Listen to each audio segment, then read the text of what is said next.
महाराज जी, मृत्यु क्या है और क्यों डर लगता है इससे? मृत्यु एक भ्रम है, सत्य वस्तु नहीं है। अब हम आपको बताते हैं कैसे भ्रम है। पंचभूतों से रचित ये शरीर है। जब इसका अंतिम संस्कार होता है तो अग्नि तत्व अग्नि में मिल गया, जल तत्व जल में, वायु तत्व वायु में, पृथ्वी तत्व पृथ्वी में, आकाश तत्व आकाश में। 5 तत्वों से रचित शरीर है। वो अपने अपने तत्वों में मिल जाते हैं। इसमें मरा कौन? मरा नहीं ना, शरीर में मरा नहीं ना। और आत्मा विनाशी चैतन्य घन है, उसको कोई मार सकता नहीं। नैनम छिन्दन्ति शस्त्राणि नैनम दाहति पावका न चैनम क्लेदयन्त्यापो न शोष्यति मारुता। अग्नेयास्त्र, वारुणास्त्र, वायवास्त्र, इनके द्वारा आत्मा का कहीं बाल बाका नहीं हो सकता। आत्मा अच्छेद्य है, अक्लेद्य है, अशोष्य है, अदाय है।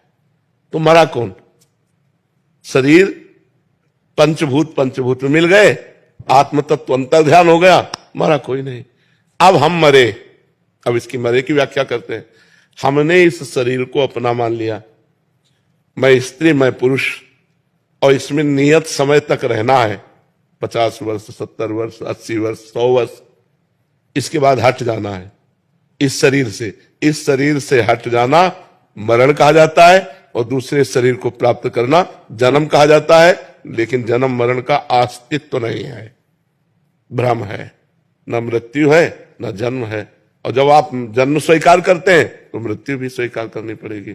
और जब न जन्म है न मृत्यु है, एक भ्रम चल रहा है, इसी भ्रम को मिटा दो। जा सुकृपा सब भ्रम मिट जाई, गिरजा सोई कृपालु रघुराई। भगवान के चरणों का आश्रय लेकर भजन के बल से भ्रम मिटा दो, तो जो मैं तत्व है उसमें कभी किसी की दाल नहीं गल सकती, न काल की, न मृत्यु की, न अस्त्र की, न शस्त्र की। तो वो अपने स्वरूप में स्थित। शरीर का राग छूट गया, वो जीवन मुक्त हो गया, मृत्यु विजयी हो गया। मृत्यु ट्रांसफर है, मृत्यु का मतलब है ट्रांसफर। यही है अगला जन्म, और ये छोड़ना हुआ मृत्यु। मृत्यु और जन्म एक भ्रम है, अज्ञान जनित है। जब तक ये नष्ट नहीं होगा अज्ञान, तब तक ये क्रम परंपरा चलती रहेगी।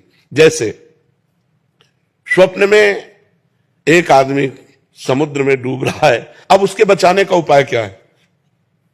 वो जोर से चिल्ला पड़ा, मैं डूब रहा हूं, बचाओ। अब जितने जागने वाले हैं, अब क्या उपाय कर सकते हैं?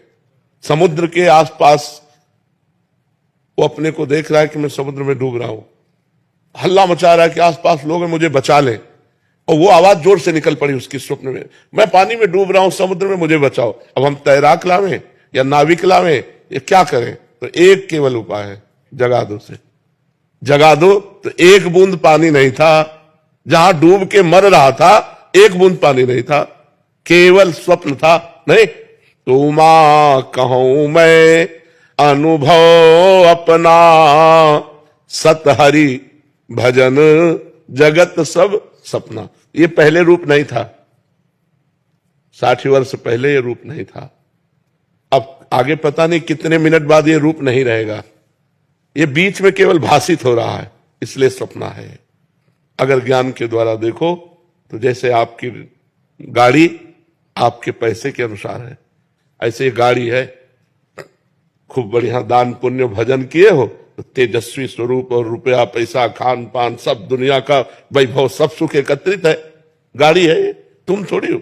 आत्मा तो जैसे हमारी वैसी चींटी की, जैसे हमारी वैसी सुअर की, जैसे हमारी वैसी चराचर जीव की। आत्मा तो एक ही है।